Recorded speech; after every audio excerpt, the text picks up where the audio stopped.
Facebook. Welcome to Terry's Tips, guys. Get a notebook, get a pen, because I have a ton of information to share. Specifically, I want to talk about how to delete negative items from your report, the dispute process, and how to write effective dispute letters. And I'm actually going to break it down into 5 steps to make it a little bit easier. So watch it all the way through into the end so you don't miss anything. I'm also going to throw in some do's and some don'ts, some nuggets, and dispel some myths so you can have better results. I'm actually going to jump right in. So guys, let me actually drop a nugget right here.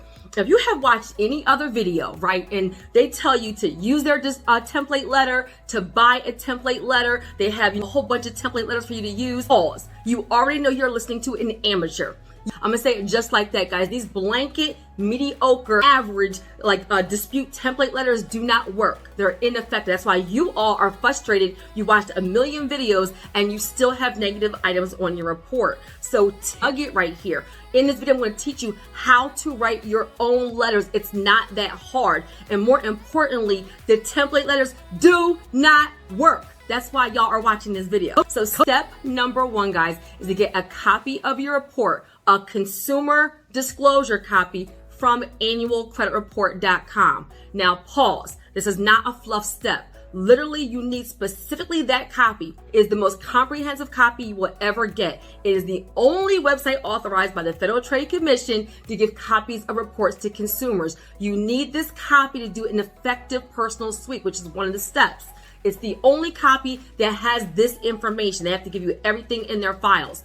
So you're going to download your TransUnion, your Equifax, and Experian. When you go to annualcreditreport.com, guys, you won't be able to create a login and go in and out. So as soon as you answer the questions, verify your identity, guys, save it on your desktop or your laptop because it's super long, right? And you're going to need that copy to reference to do your actual dispute letters. Let me drop a bar right here. I used to work for TransUnion. I am the only one in this space, especially making videos right now, that has actually worked for a credit bureau. I have over 20 years of experience. I'm board certified. I'm credit score certified. I'm not even a full-time YouTuber, guys. I have a consultant firm. I only do videos twice a week. So this is why I hear so much fluff and garbage and nonsense on here. Is why I'm doing this video. Step number 2 is to do a personal sweep. This part is critical. It's actually more important than suppressing your file with data furnishers. Yes, that's a bunch of nonsense. You can suppress your file with data furnishers, but guys, a personal sweep is going to be more effective. Do you want to know why? If the information is not actually on your credit report, then they can't verify it. Forget what the data furnisher says. Come on, somebody, right? So what is a personal sweep? When you get your annualcreditreport.com copy, you're going to look in the very first section, right? Look at your names, your AKAs, your addresses, your phone numbers, your information. Look at everything they have for you. It's going to be the most comprehensive copy. Even look for misspellings. And your goal is to have your credit report only have your current, accurate information, your current name, current address, and that's basically it. Like, you don't need a whole bunch of information. Nugget: the less information on your reports, the less they have to verify. Read in between the lines, guys, right? So you need to first know what's being reported for you from every bureau, everything. That way, when you do your personal sweep, you can list everything. Guys, do this part first, meaning that one of the things I'm going to recommend when you really have had a hard time is to do the personal sweep in one letter first. Send that off to the bureaus.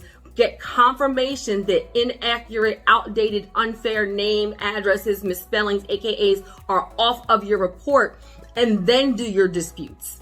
Come on, somebody, right? Nugget: the negative information on your report. This could be collections, this could be charge-offs, this could be repo, this could be foreclosure, this could be anything negative. The negative information on your report is tied to your personal information. They have to verify that it belongs to you, right? So if there is an address that is outdated, is your old address tied to a collection, and you do not want that inaccurate, outdated address on your reports, and you get that removed, and then you dispute the item correctly with the credit bureaus, well, it doesn't mean you don't owe the item. I'm trying to be like, I can only do so much in one video, but I want to be responsible with my language because that's what my brand is kind of on, is transparency and really educating you guys, right? So it doesn't mean you don't owe the item. It just means that they cannot validate it or verify it, so they no longer have the right to report it on your reports. Nugget right here, the FCRA, Fair Credit Reporting Act. Guys, disputing items is the only way to get items removed from your report. I don't care what you heard, right? People just dress that up a different way, but it all boils down to you doing a dispute. Now, why? Because the credit bureaus cannot legally just go into your reports and just start removing items. You, the consumer, have to initiate an investigation or a dispute under the Fair Credit Reporting Act.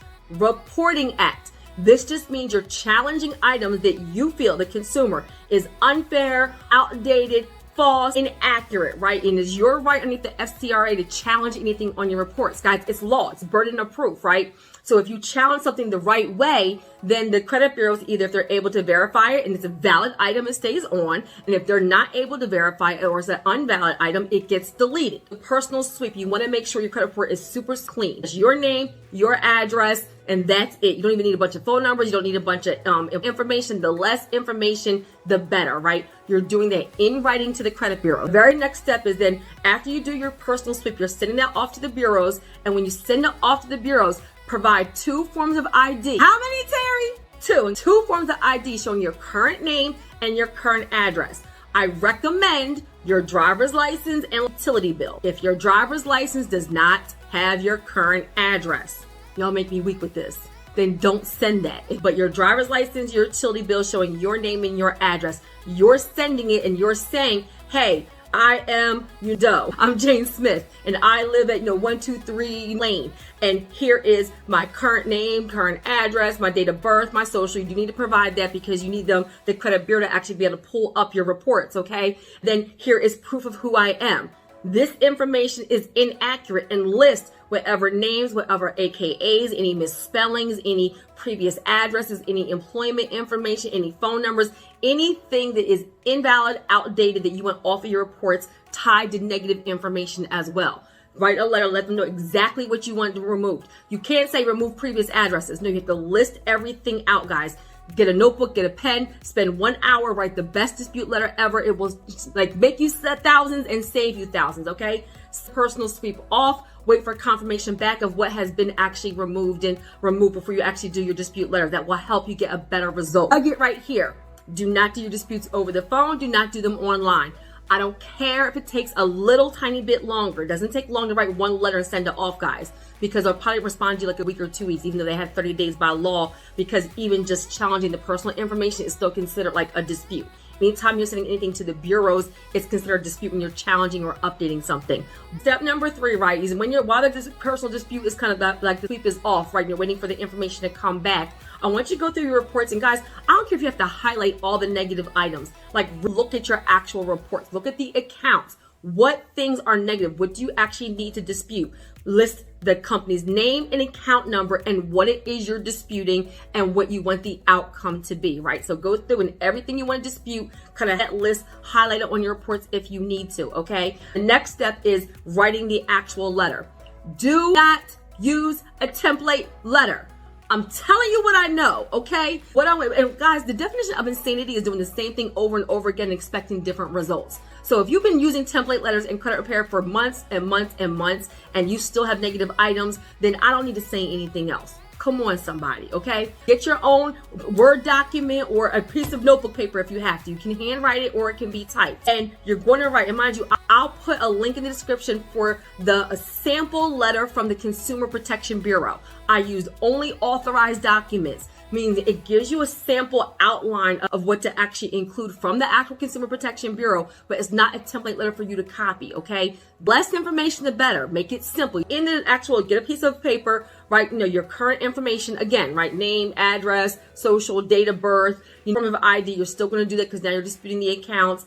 And then for the items you want removed, guys, list the company name, the company account number, what you're disputing, right? Is it that it's not yours? Is it that the balance is incorrect? Is it that the late payments are incorrect? Is it that the dates are incorrect? Is it that you don't recognize the item? Is it that it's paid in full? Is it that it's a zero balance? What are you actually disputing? And then list what you want the outcome to be. So do you want the account to be deleted? Do you want it to be updated? Right? So if you're saying, hey, I'm disputing my Macy's account, got a credit limit increase, and I also paid it in full, please update this account to say dollar limit and a zero balance. That's actually still a dispute, right? This is where you're asking to update information, but you don't necessarily want that account deleted. Come on, somebody. Make sure you like and subscribe and share my video, please, so we can help some people become some wealth warriors. Nugget. You can write this all on one letter. You have never in a million years heard me say, send one letter January, one letter February, one letter March, one letter May. You sound crazy. It looks crazy. Guys, this is where if you really got your credit report and there was 10 accounts that were not yours, you would not send one letter January, one letter February, one letter March. You would write one letter like, oh my God, it's 10 accounts in my report that are not mine. That's how they know you're a credit clinic, okay? Now, I'm going to say something right here that is going to make you possibly a little bit upset, but I'm going to be honest with you. You honestly have the best chance of getting items removed round number 1. So if you've already been disputing items for 5 and 6 and 7 months, it's probably valid, right? It's like, stop the insanity. Real talk. Guys, this is where then you may need to use credit builder accounts. You may need a plan. You may need to look at other areas. You can invest in a one-on-one session with me. There are still things you can do, but do not spend years trying to get one item deleted. If you disputed it like 7 times, it's still on there. Still try the right way using my method with the consumer skills, your copy, with your ID, your personal sweep, but you'll have lower the chances because if you did it incorrectly or did it through a credit repair company already who did it incorrectly, then they probably already validated it. I want to be transparent with my language to you guys. So you have all that information, then you're putting in one letter. Now you're sending it off to the credit bureaus. That's the 5th step. The 5th step is to send the letter to all 3 bureaus, TransUnion, Equifax, and Experian. Now why?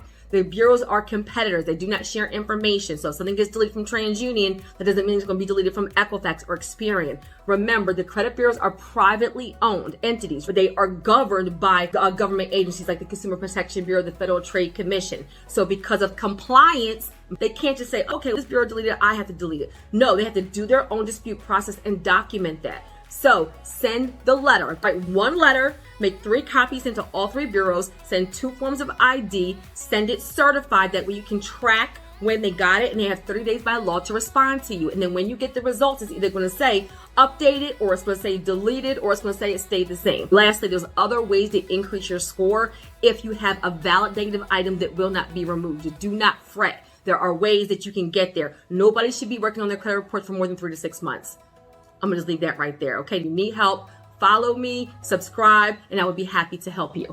And guys, and for my nuggets, I'm going to keep it short and simple.